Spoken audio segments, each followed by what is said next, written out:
Hello and thanks for joining us for this WTTW News Special. I'm Brandis Friedman, and tonight we're focusing on local policing. Officials say a court-ordered study on how police officers are being deployed in Chicago is nearly complete. The latest on that and CPD's efforts to comply with the federal consent decree.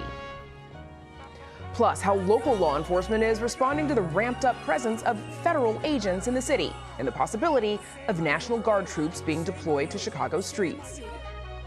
Becoming and remaining a sanctuary city has been a bit of a mayoral tug-of-war. And amid ramped-up immigration enforcement, a look at how Chicago became a sanctuary city and what that actually means. And we'll get to our focus on police and policing in just a moment, but first off tonight, Indiana's governor is calling for a special session to redraw the state's congressional districts. In the latest national battle over redistricting, Republican Governor Mike Braun wants the state's lawmakers to convene a special session in an effort to redraw congressional boundaries in favor of Republicans. But Republican lawmakers in Indiana may not be sold on the plan, with some warning it could backfire politically. Democrats can't stop the special session by refusing to attend, as lawmakers in Texas had, because Republicans hold a supermajority in both chambers. The special session in Indiana would begin November 3rd. Democrats in Virginia are also considering redrawing districts. A tactical team of Chicago police officers have racked up more than 50 complaints about traffic stops and searches, according to a document obtained by WTTW News. The letter from the Civilian Office of Police Accountability, or COPA, is addressed to the commander of CPD's Near North Police District, which includes neighborhoods like Lincoln Park, River North, and Westtown. In it, COPA's chief of investigations says, quote, "First, over 90% of the complaints that COPA examined involved the stop of black individuals, despite the fact that black residents comprise only 6% of the population of the 18th district. While COPA recognizes that some of these street stops and traffic stops may have been justified in their totality, the racial disparity in the stops may be indicative of implicit bias and/or racial profiling."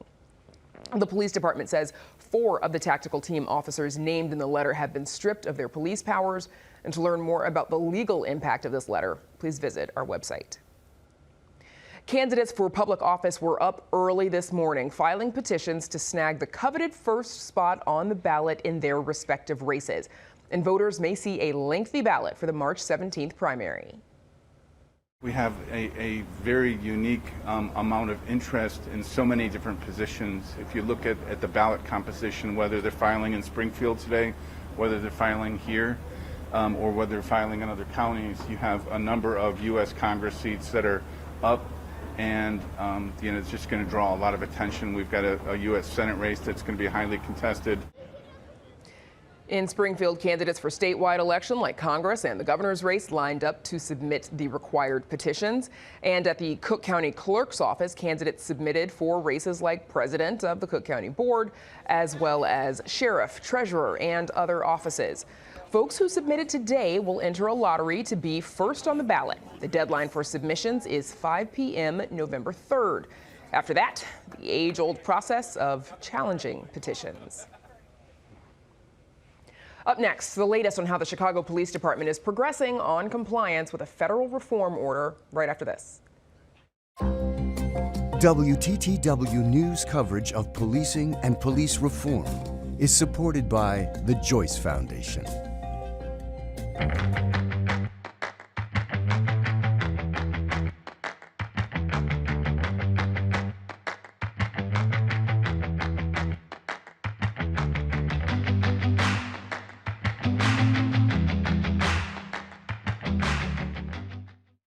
A long-awaited study on whether Chicago police officers are efficiently and effectively deployed across the city to stop crime and respond to calls for help is nearly complete.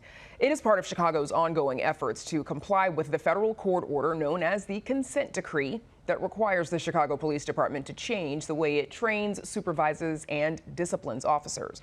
Our Heather Sharon joins us now with the latest. So Heather, when will we see the results of this study, which you've reported is very crucial to efforts to comply with the consent decree? Well, it is set to be completed on time by the end of the year, and the public should be able to see the results by January at the latest.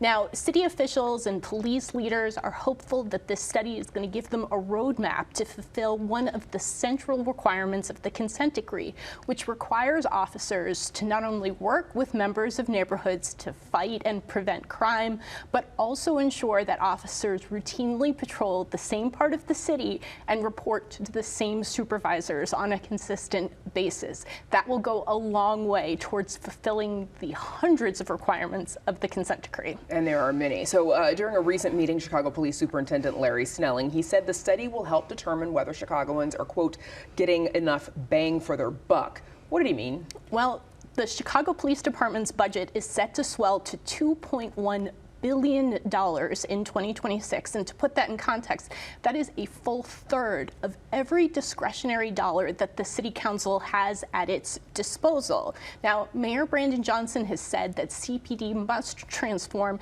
into a new kind of police department, one that focuses on the root causes of crime like poverty and mental illness, and less so on law enforcement. To do that, he says, there should be more non-sworn positions in the department. Civilians should work for CPD. And to do that, this study will say exactly what makes sense and what doesn't. When was the last time CPD completed a workforce allocation study? It has been 15 years, because this is one of the third rails of Chicago politics, because police deployment is a zero-sum game. You can put one officer for a certain amount of time in one part of the city, and no city council member wants to vote for something that will reduce police resources in their neck of the woods, which makes it very hard for anybody to recommend moving police officers from one part of the city to another part of the city, even though we know most of the violent crime in the city happens on the south and the west sides. The independent monitoring team, which is, of course, the eyes and the ears of the federal judge overseeing this reform effort, they are out with their latest report on CPD's efforts to comply with the consent decree. Where do things stand now? CPD has fully complied with 22% of the consent decree. Now, this workforce allocation study, we should have the results shortly before the consent decree celebrates its 7th birthday. Okay, Heather Sharon, thanks so much. Thanks, Brandis. And you can read Heather's full story on our website. It is all at WTTW.com/news. Chicago Tonight is made possible in part by the Alexandra and John Nichols family, the Jim and Kay Mabey family, the Polk Brothers Foundation, and the support of these donors.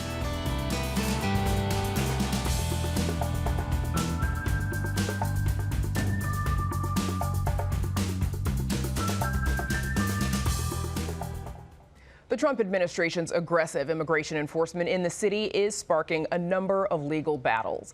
Border Patrol Chief Greg Bavino is heading to court tomorrow amid accusations of using tear gas without justification during a raid in Little Village last week. Local law enforcement is also caught in the mix as they respond to clashes between protesters and federal agents, sometimes themselves getting hurt in the process. And as the Supreme Court is set to weigh in on a potential National Guard deployment here, some worry about blurring the line between federal law enforcement and local police authority. Joining us now to discuss it all are David Franklin, Associate Professor of Law at DePaul University. Franklin currently teaches constitutional law and was a clerk to Supreme Court Justice Ruth Bader Ginsburg. And on Zoom, Mitchell Davis, Chief of Police in South Suburban Hazel Crest. He has served in leadership roles with many policing organizations, including the Illinois Association of Chiefs of Police, and is a member of the Illinois Law Enforcement Training and Standards Board.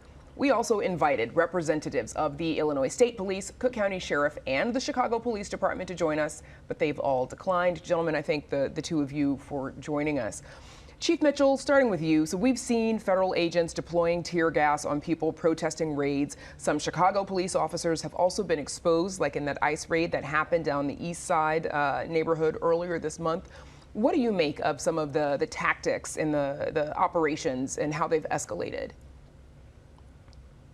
Well, thanks, Brandis, for having me. What's going on now, local law enforcement is getting caught in the middle of what's happening with federal agencies. We work collaboratively every day with our federal partners throughout the nation.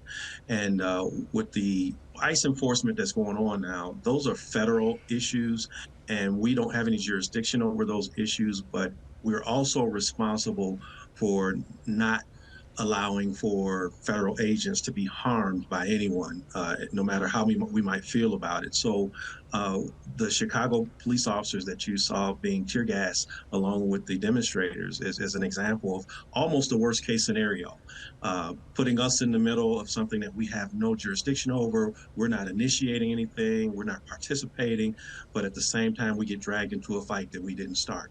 And to that point, I think some supporters of ICE and the administration would say that those protesters are acting aggressively themselves. They're throwing something at the agents or getting too close as the agents are trying to do their jobs.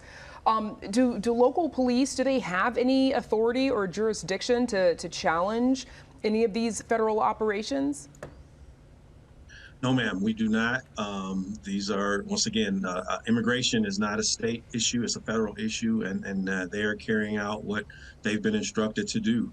And once again, it presents challenges in that it's not collaborative in effort. That's the challenge that we have. I can't imagine any law enforcement leader that would turn down help that is properly done, but it's not being properly done. If we have immigrants or anybody that's in our community that's wreaking havoc or that's breaking the law or that's causing problems in our community, if they came to us and said, "Hey, Chief Davis, what's going on in your town? How can we help? And are there people in your town that we can possibly use these federal laws to get them out of the community and out of the country, however they choose to deal with it?" But that's not what's going on. They're coming in, they're not collaborating with us, and it once again is putting us into the middle of something that we're truly not starting. David Franklin, same question about whether local police have any authority or jurisdiction. For example, there is the court order that requires them to announce that they're about to deploy tear gas, which some of the videos would suggest they are not doing that before they're doing it, and then therefore police officers themselves get exposed. There's also the city's executive order that they're not supposed to use any city property, but local police can't really enforce any of those. Yeah, so I mean, it's a general matter, constitutionally speaking. Federal officers are not limited by state law. There's a clause in the Constitution called the Supremacy Clause that says federal law is supreme over state law, and that's been interpreted for a very long time to mean that basically, with a few exceptions, the states are not allowed to limit or regulate what federal officers do. However, federal officers are still bound by federal law, including the Constitution. So there's a First Amendment that protects freedom of speech. There's a Fourth Amendment that bars the use of excessive force, and those can be the basis for court orders like the one you mentioned concerning the use of tear gas or pepper spray on peaceful protesters. Chief Mitchell, local law enforcement agencies, as you said, you all typically, when you're working with federal law enforcement partners like FBI or alcohol, tobacco, and firearms, there's some coordination. How does that coordination work? Well, primarily, most of the times, especially in our area, but throughout the country as well, we have task forces. So the departments have people assigned to task forces, and oftentimes they're assigned to a task force full time. And then there are some task forces that it's an activation standpoint. And even if we're working on individual investigations that kind of lead into or bleed over into some of the areas that federal officers are experts at, we'll reach out to them for their assistance. And we have always, not just Hazel Crest, but all local law enforcement has always had tremendous partnerships with those federal organizations. David Franklin, Trump administration, they are agreeing to this 30-day extension of the temporary restraining order that blocks the deployment of National Guard troops from both Illinois and Texas into the city. We're still waiting, as we mentioned, for the Supreme Court to weigh on that, as the Justice Department has requested. What is the constitutional rationale that the administration is using for this? Well, let me just say, first of all, the situation that we have here with the president ordering or trying to order troops into American cities is not normal. It's not acceptable. We have a long constitutional tradition in this country of keeping troops out of the business of domestic law enforcement. And as I mentioned, we have a First Amendment that protects peaceful protest.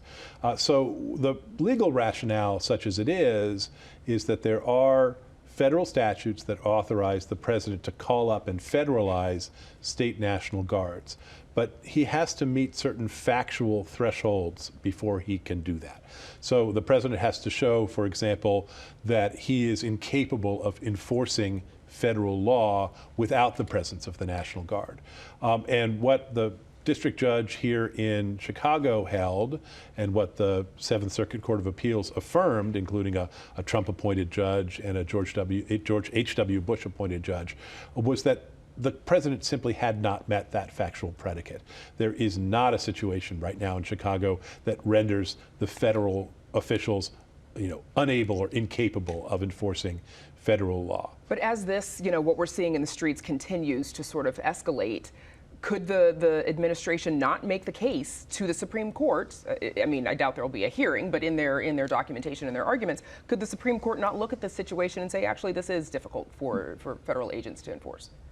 Well, that's what I'm afraid the Supreme Court is going to do. It is a problem of the Trump administration's own making, but that's their strategy, right? They want to provoke, they want to inflame, and then they want to look at that and say, see, we've got a situation here where we're incapable of enforcing federal law, or even call it a rebellion or an insurrection or an invasion. They've used all of those words, but they're all false.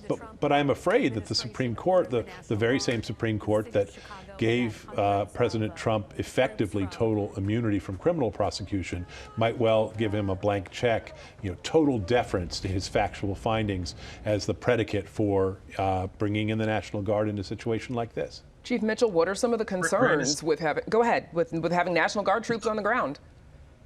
Absolutely, and I'll go back to it again.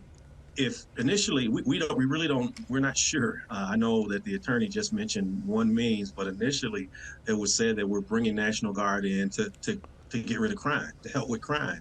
Well, once again, if someone wants to give us help, I'm the first national vice president of an organization called NOBLE, National Organization of Black Law Enforcement Executives, and nationwide, we're not turning away help. But once again, let's do it constructively.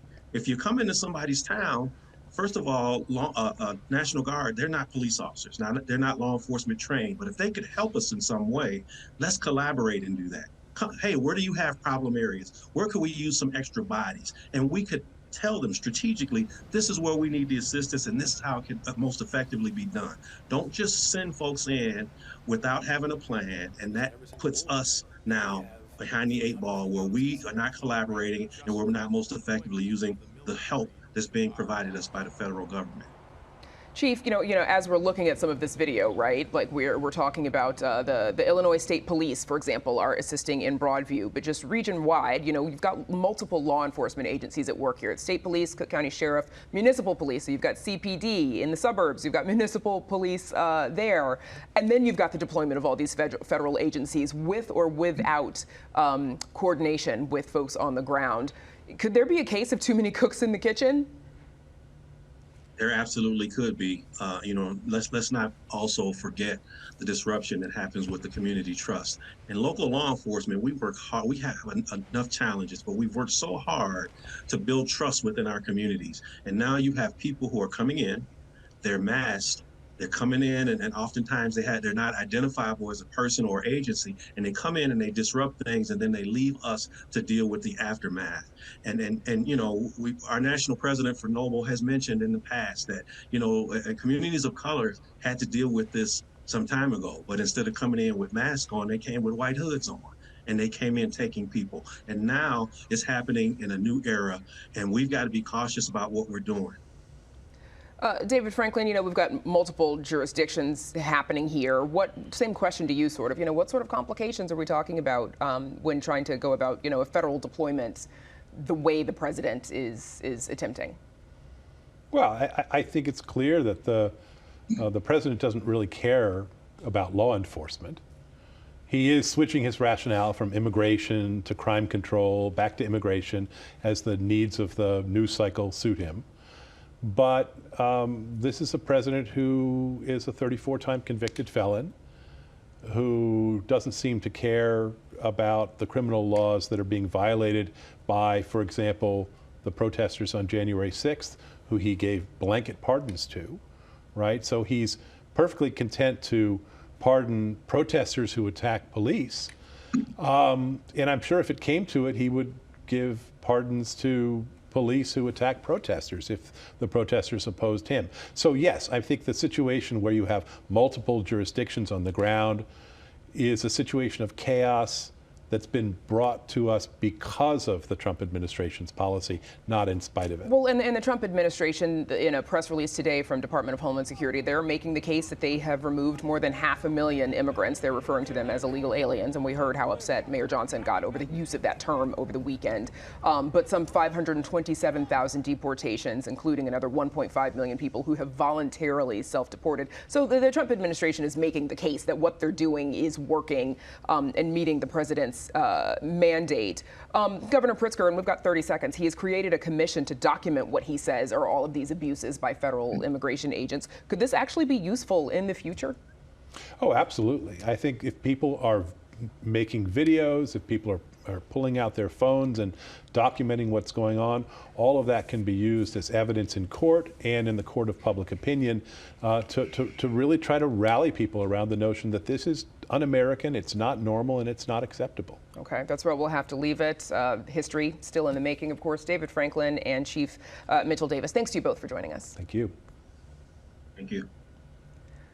Up next, a reminder about what it means to be a sanctuary city and how that affects law enforcement.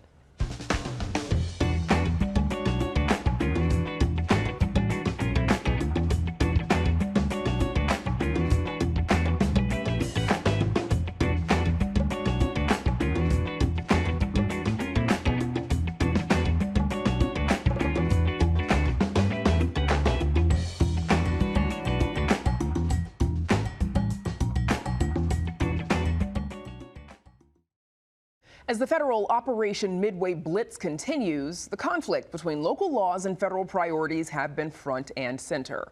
One particular issue that has been at the forefront, Chicago's status as a so-called sanctuary city. But how exactly did Chicago become a sanctuary city, and what exactly does it mean? Our Joanna Hernandez explores the topic in tonight's edition of WTTW News Explains.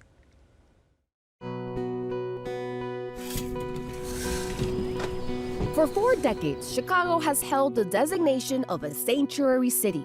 But what does it mean, and how has Chicago's status endured? The term sanctuary city refers to any jurisdiction that discourages, limits, or denies cooperation with federal immigration authorities. There are currently hundreds of sanctuary communities in America and 13 sanctuary states. Where do they come from? While Berkeley, California claimed the title of first sanctuary city in 1971, the sanctuary city movement really began popping up across the country in the mid-1980s. As President Reagan focused on identifying and deporting undocumented immigrants, churches opened their doors to provide shelter and resources for Central Americans fleeing civil war and violence. In Chicago, becoming and remaining a sanctuary city has been a bit of a mayoral tug-of-war. Mayor Harold Washington first declared Chicago a sanctuary city in 1985 via executive order. The order prohibited police and city employees from questioning residents about their immigration status and terminated cooperation with federal immigration authorities.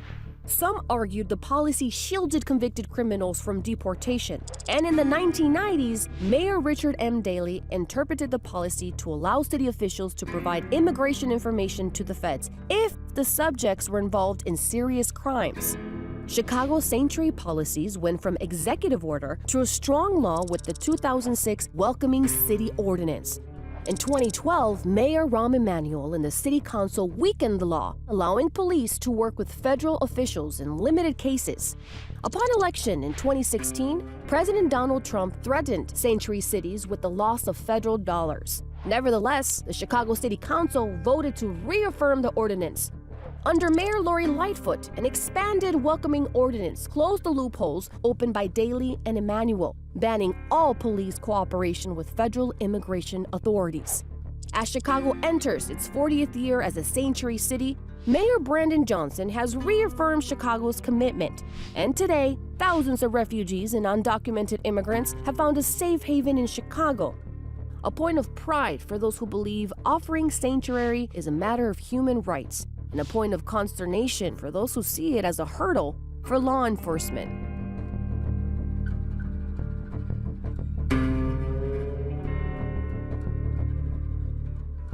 And clearly things have gotten even more complicated here on the ground since we produced that video.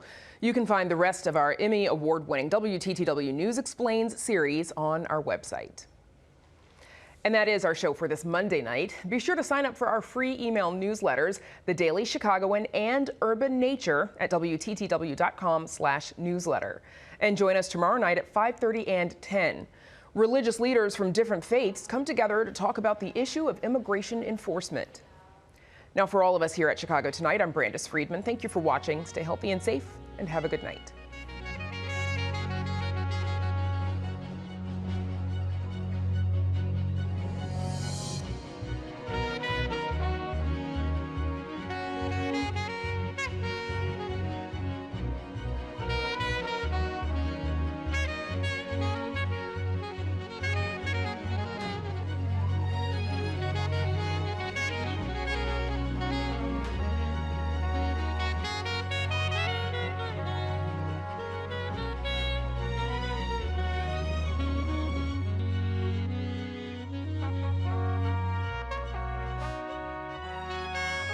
Closed captioning is made possible by Robert A. Clifford and Clifford Law Offices, a personal injury law firm that gives back to the community through law and philanthropy.